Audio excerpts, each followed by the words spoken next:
SDRFची जी team आहे आपल्याकडं धुळ्यावरून team मागच्या वेळेस पण होती, यावेळेस पण आहे. त्या टीमसोबत आमचं रेग्युलर कोऑर्डिनेशन आहे. आम्ही काही ठिकाणी त्या टीमला पाठवलं पण होतं की जोपर्यंत पाऊस कमी आहे तोपर्यंत तुम्ही थोडेसे ट्रेनिंगचे सेशन घ्या. त्यांनी ट्रेनिंगचे सेशन पण घेतलेत आणि मागच्या पुराच्या परिस्थिती या टीमनीच हाताळलेली. त्यामुळं त्यांना आपली सगळी जॉग्राफी, आपला जिल्हा खूप चांगल्या परिचयाचा आहे. ती चांगली महत्त्वाची बाब आहे. आपण ड्रोन्स मागच्या वेळेस दिले होते सगळ्या SDMsला, आता परत 4 ड्रोन दिलेत. ड्रोन त्यांना फ्लायचं पण प्रशिक्षण आपण दिलेलं आहे. त्यामुळं काही ठिकाणी जर असेसमेंट त्यांना करायची असेल तर ते पण त्यांचं काम इझी झालेलं आहे. दरम्यानच्या काळात मधल्या अल निनोच्या पार्श्वभूमीमुळं आपण खूप मोठं जलसंधारणाचं काम केलं आहे. 341 किलोमीटरचे नाले खोलीकरण केलं आहे, ज्याच्यामध्ये नाम फाउंडेशन आहे, जलयुक्त शिवार, गाळमुक्त धरण, गाळयुक्त शिवार, डिझास्टर मिटिगेशन आणि CSR अशा सगळ्या सोर्सेसमधून आपण हे काम केलं आहे.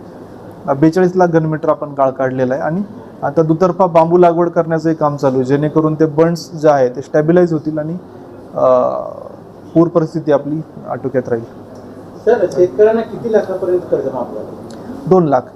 हां सर, आता एकूण किती शेतकरी आहेत कर्जदार आणि त्यापैकी किती शेतकऱ्यांना त्याचा लाभ होतो?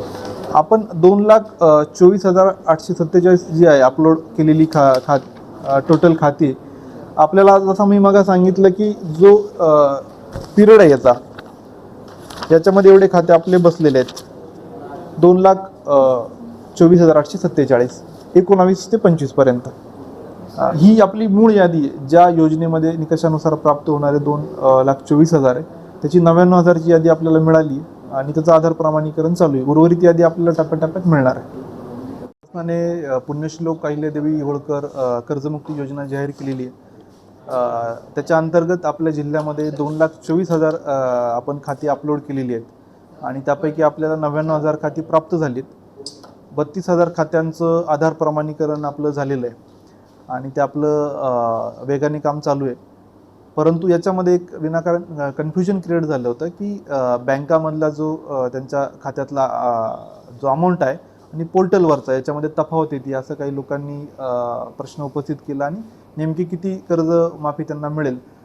त्यामुळेच आम्ही ही पत्रकार परिषद घेतली आणि त्यातमध्ये क्लिअर केलं की पोर्टलवरची जी तुमची रक्कम आहे तीच तुम्ही प्रमाणित माना आणि आधार प्रमाणीकरण त्या हिशोबाने करा. याच्यामध्ये कुठलंही कन्फ्युजन नाही आणि आता बऱ्यापैकी ते कन्फ्युजन दूर झाले. आता फक्त आधार प्रमाणीकरण वेगाने करणं हा आमचा महत्त्वाचा एक प्रयत्न असेल.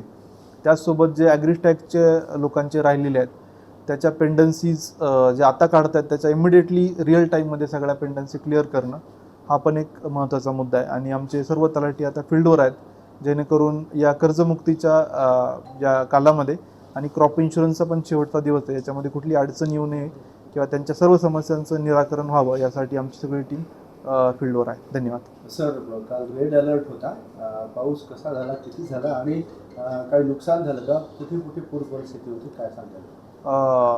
काल सुदैवाने आपल्या जिल्ह्यामध्ये खूप चांगला पाऊस झाला आहे. आत्तापर्यंत आपल्या जिल्ह्यामध्ये डेफिसिट होता पावसाचा, परंतु काल आपल्या 73 मंडळांमध्ये 65 mm जास्त पाऊस झाल्यामुळं आज अखेर आपण ॲव्हरेजच्या 103% पाऊस आपल्या याच्याप्रमाणे झालेला आहे. जनरली 100% आपला ज्या पद्धतीने होत असतो त्याच्या 3% एक्स्ट्रा झाला आहे. ते एक चांगलं साईन आहे. पिकांसाठी चांगली परिस्थिती आहे. परंतु काल अचानक पाऊस झाल्यामुळं काही ठिकाणी थोडीफार पुराची परिस्थिती निर्माण झाली होती. काही ठिकाणी पुलांवरून पाणी गेलं, काही ठिकाणी थोड्या काळासाठी आयसोलेटेड गावं झाले होते. परंतु आता सर्व परिस्थिती नियंत्रणात आहे. ऑरेंज अलर्ट काल होता आणि संततधार पाऊस आपला पडलेला आहे, परंतु आता उघडीप आहे आणि पुढच्या एका आठवड्यामध्ये अशी अपेक्षा आहे की ग्रीन अलर्ट राहण्याची आपली शक्यता आहे. तरी पण आम्ही अलर्ट आहोत, कारण जे अलर्ट्स आहेत ते थोड्या वेळाने चेंज होत राहतात. त्यामुळं आम्ही 3-3, 4-4 तासाला आमचा जो कंट्रोल रूम आहे हा तहसीलदारांना मेसेज त्या पद्धतीने देत असतो. परंतु आज अखेर आपली परिस्थिती चांगली आहे.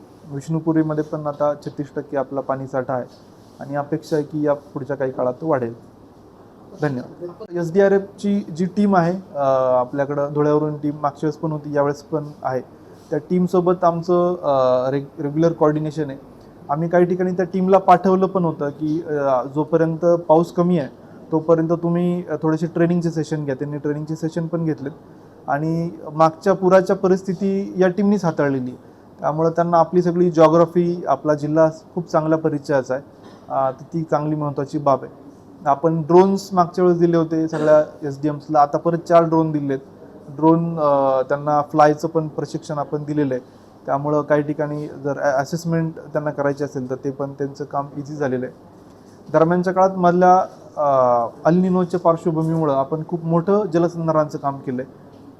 341 किलोमीटरचे नाले खोलीकरण केले, ज्याच्यामध्ये नाम फाउंडेशन आहे, जलयुक्त शिवार, गाळमुक्त धरण, गाळयुक्त शिवार, डिझास्टर मिटिगेशन आणि CSR अशा सगळ्या सोर्सेसमधून आपण हे काम केलं आहे. 42 लाख घनमीटर आपण गाळ काढलेला आहे आणि आता दुतर्फा बांबू लागवड करण्याचंही काम चालू आहे, जेणेकरून ते बंड्स जे आहे ते स्टॅबिलाईज होतील आणि पूर परिस्थिती आपली आटोक्यात राहील. सर, शेतकऱ्यांना किती लाखापर्यंत कर्ज माफ झालं? 2 लाख. हां. सर, आता एकूण किती शेतकरी आहेत कर्जदार आणि त्यापैकी किती शेतकऱ्यांना त्याचा लाभ होतो? आपण 2,24,847 जी आहे अपलोड केलेली टोटल खाती, आपल्याला जसं मी मग सांगितलं की जो पिरियड आहे याच्यामध्ये एवढे खाते आपले बसलेले आहेत. 2,24,847 19 ते 25 पर्यंत. सर्व शेतकऱ्यांना लाभ होतो. हो, सर्व शेतकऱ्यांना. अजून काहीतरी आपण सांगितलं ते मग पहिल्या यादीत. नाही, ही आपली मूळ यादी आहे. ज्या योजनेमध्ये निकषानुसार प्राप्त होणारे 2,24,000 आहे, त्याची 99,000ची यादी आपल्याला मिळाली आणि त्याचं आधार प्रमाणीकरण चालू आहे. उर्वरित यादी आपल्याला टप्प्याटप्प्यात मिळणार आहे.